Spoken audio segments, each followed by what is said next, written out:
How's it going? This is David Blade Banter. We're going to bring you specifications you can relate to so you can have an educated decision on your purchases. This is a new one from Legion Steel Knives. Marshall has been doing custom knife work for over 20 years from the About Me section on his website. And then I went into production side and I worked with Kansept for a little bit and then broke off to do his own called Legion Steel Knives. And then the first one is going to be made by Kansept. So it is an import knife. So you can kind of check that out as far as what you think about it. And then we're going to have a look at what it looks like in pocket. So this is what it looks like in the pocket right now. It is a right hand only carry for the knife. So that's going to be one of the things if you need both sides, then this one would be off the table already. There are some changes already to it. So there's going to be a larger choil for it. There's also going to be a narrowing of, actually we'll open it up then to show you that. So larger choil. So he's going to largen the choil a little bit for production side of things. The lock bar side, this gap is going to be a little bit smaller for the gap for that side of things. And then also there's going to be this little nub. It's right here. So I'll put that actually under the microscope side so you can see that a little bit better. So that little nub somewhere. Where we get nub? That nub. So that nub's going to be coming off of the knife now, so that's going to be one thing that will be eliminated for production. And then there is one other thing that I noticed with the knife is just that it does have a rattle, so it's probably not, it's a prototype, so you're going to have a little bit of things, and that's not the clip. So I'm holding the clip now. And there's still a little bit of a shake to it. So it might be just a stop pin for that, so just something to be mindful of for the knife. The actual flipper tab is going to be a little bit larger as well, and then kind of removing some of the rounding for it.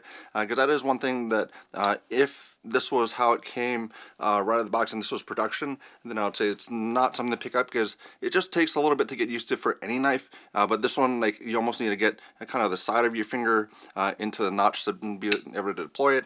If you just do a regular kind of the meaty portion of your finger, you're going to kind of have some misflips. So that's one thing that will hopefully change with the actual production adjustments for the knife. So that should be something that's going to be addressed and then he knows about as well. So very striking for it. It's supposed to be now based off of a Norse spear. So that's kind of where a lot of it comes from as far as the inspiration for the knife. 20 CV for the blade steel, 3.75 roughly for that cutting edge. And then that might change a little bit if he is changing that front choil area. So Asgeir is the pronunciation for it. So means a spear of God in Old Norse.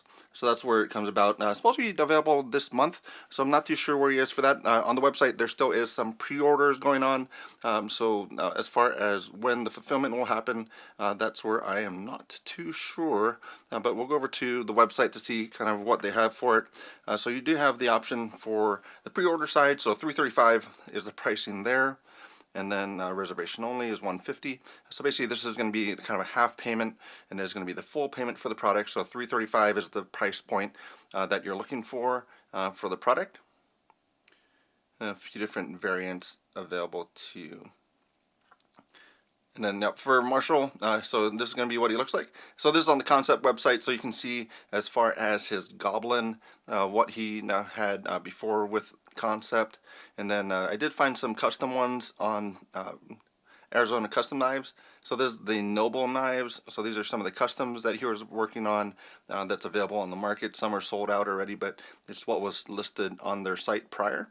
These two are still available. So these are some of the ones that he did for custom work for the knife. This one is a very nice looking knife. There is some things that I don't know if it's going to be adjusted for production either, but the hard thing about inlays is they're glued in, so it's not anything that's has any fixtures to it. So that's one thing that is difficult, especially with areas that's right next to each other.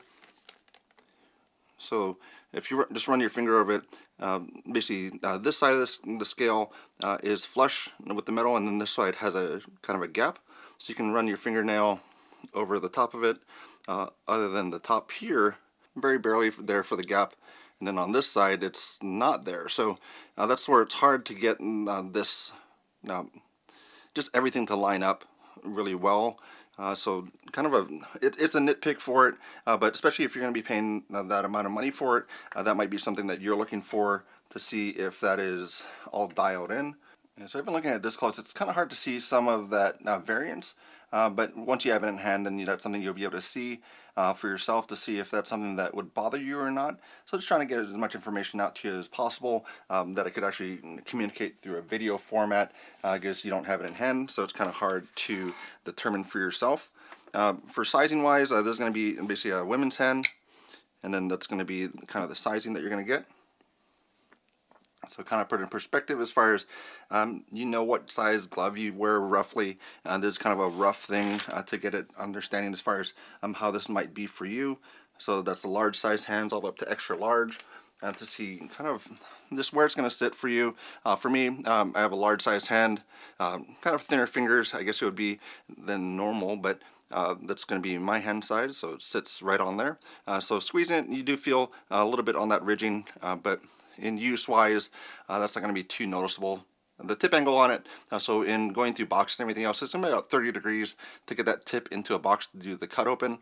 So that's one thing that's just to be mindful of to see if that's something that bothers you or not, or what type of angle you're looking for, because a lot of people like to have worn cliffs to have it be pretty much right there, utility cut, open it right up. Yeah, the deployment inside of the knife wasn't the issue as far as the detent of it. So now just doing the alignment pull gauge on actually getting that detent. So this one's about 2.6 ounces roughly for this guy to do the deployment. Personal preference is going to be about 3 pounds. So sorry, 3 pounds is kind of the preference. There's 2 pounds 6 ounces roughly for detent. So that's not the issue. So it is going to be probably resolved once you adjust the flipper tab for the knife. But it's just really nice as far as how this is all laid out. Everything's in the handle. Everything's nice and laid out. So that's why I was probably going for that minimalist flipper tab for the knife to get that in the pocket. But just really nice, nicely done. The sharpen edge is going to be a little bit off in comparison to right to left side. One side was probably about 16, 17, and then the other side was about 21. So that is something that's a little bit off for the sharpening. So if you want that exact type of thing, that's not equal on both sides. So that's something to be mindful of. This again, prototype, so there's not going to be the same thing. So it's kind of like judging something that doesn't exist. That's where it makes it kind of difficult to be able to do that. So it does have the lanyard pin on the back side. So nice overall, nice the way it goes. This is going to have, I guess, a different type of box for it, so you can kind of keep that around, store your knife in there to have it be more secure for yourself. And then this one's going to be, as far as weight wise, 3.6 ounces, so about 18 quarters. So that's going to be 18 quarters roughly for the knife. So you can add that to the handle of something else you have laying around. 1.9 ounces is normally a bug out. For us, I mean, we have the Cetus. So that's going to be a little bit, about the same size, a little bit smaller for the Asgeir. And then you have, everybody knows Penguin. So Penguin's kind of taken the place for kind of the standard knife, because I still do have the Rat 2, but I think that's, I mean, still people recommend it. It's still a good knife, but I think a lot of people are going away from it as far as a standard recommendation with what's out there. Still a very good option for the Ontario Rat number 2. It is still too bad that they got sold off. But that is going to be what you have for those. For sizing wise, and then bug out, that's going to be right here. So bug out size, so a little bit bigger than a bug out for the Asgeir. So that's where you're going to have for it. So check it out. And as far as what he has, he does have a YouTube channel as well. So you can kind of go along with the journey as far as starting his own company and where it's going to go. He does have a business partner that's helping him out with some of the finance type of things to get things going. But should do very well, because he's had the experience in the previous side actually making the product and then going to actually designing and then producing production. So sometimes, like even myself, I haven't physically made one. So that's where you have it as far as that expertise that comes along with that experience. But that's how it is with this one. It looks nice, has some adjustments to be made. So as long as those things are made, then it'll be a solid option. So if you really love it, check it out on the website for Legion Steel Knives. Also Instagram, also has Facebook for his products. So, but that's about all I have to say about that one today. Thanks for stopping by.